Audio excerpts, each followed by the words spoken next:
So we've unlocked gold in Black Ops 6 for multiple weapons, and there's several key takeaways that we learned along the way that we think we can help you out to do it a lot faster. One of the most important parts is they remove the level requirement for so many different weapons. So when you actually go into the camo section, you can start doing the challenges immediately. Obviously, the first set of the military is just headshots, and that's for like 99% of the weapons. Melee weapons and launchers are slightly different. Even shotguns require you to have headshots, which we'll talk a little bit about. Then you unlock these two special ones that are usually a little bit different, but kind of cater towards a specific weapon. And then we get into the gold. And then pretty much all the challenges after that are basically the same. And one of the things to make this a little bit easier to track, you don't have to worry about any kind of spreadsheets. You can just log in at the COD community website, and there's a camo tracker. You can see I've already tracked a few of mine. I have 4 in multiplayer, and then I have 1 in zombies because I want to kind of figure that part out. The great part is if you want to kind of see what the various challenges are, if you go to all the rifles, pretty much the exact same. When we get to the special camos, as you can see here, they get a little bit different. 30 kills shortly after sprinting. The window is large. They basically count almost every kill.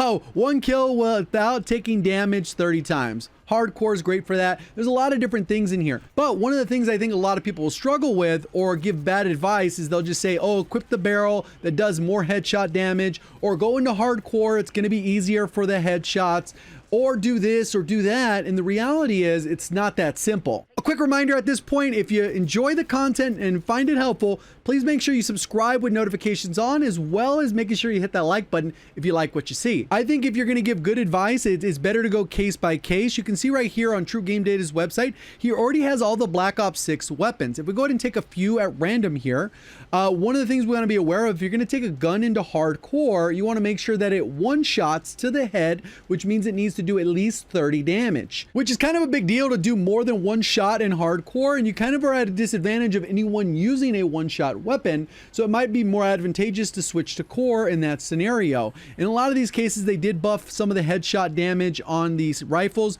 so that they will do that one-shot headshot. So with the AK-74, I would personally take that into hardcore. If we go to the aims, maybe not as much. And this is a gun that you can go ahead and take into core and probably excel at getting headshots. As Val, you can see all of these right here are not 30 damage. So you're not going to get all this, going to be 2 shot to kill at pretty much every range, even in the furthest ranges. The Jackal, up close, up to about 15 meters. We do get a 1 shot. Everything outside of that, it's going to be tricky if you're not getting the headshots. And ideally, in this case, we're going to be able to get 1 shot headshots. We could probably push out that range a little bit with the right barrel and along those lines. But if we go to the Tanto, it's up to like 25 meters, we're getting 1 shot headshot, which is huge. That's pretty useful. The Compact, this is the absolute worst weapon I've used so far in the game. It does no damage. You need 3 headshots at range. The headshot multiplier isn't great and it has a lot of issues. So there are going to be weapons that you're going to struggle with, and that's perfectly fine. The reason why I bring this up is so that you can actually go in game and find this information out for yourself. If you go to any attachment, you click right trigger or to toggle the details right here, you can go ahead and get all these nice little details. And in this particular case, you can see it does 31 damage to the head, and then it drops off from 29 down to a lower damage profile, and we can use True Game Data's in comparison. So in this particular case, it might not be worth it to use the specific barrel that's going to increase the damage. So it'd be a ways to use an attachment that's not necessarily going to help you. In this particular case, it could be very useful because that second damage drop-off is enough to get you a 1-shot headshot at the further range, despite the recoil, and then you stack out for recoil. So I know a lot of people are going to say, just use that by default. But the vast majority of situations, it might be a complete waste. And the same thing when we go into shotguns, there are headshots as well. So ideally what you're going to want to do is make sure that you're using slug rounds. So in this particular case, you're going to want to level up, get the slug rounds, and then utilize those so you get a 1-shot headshot, because a lot of times with the spread, it's going to be a little bit difficult. Unfortunately, we don't have long shots with this or anything like that. So with that, the vast majority of challenges are pretty straightforward. It's just really a matter about figuring out how it's going to work for you.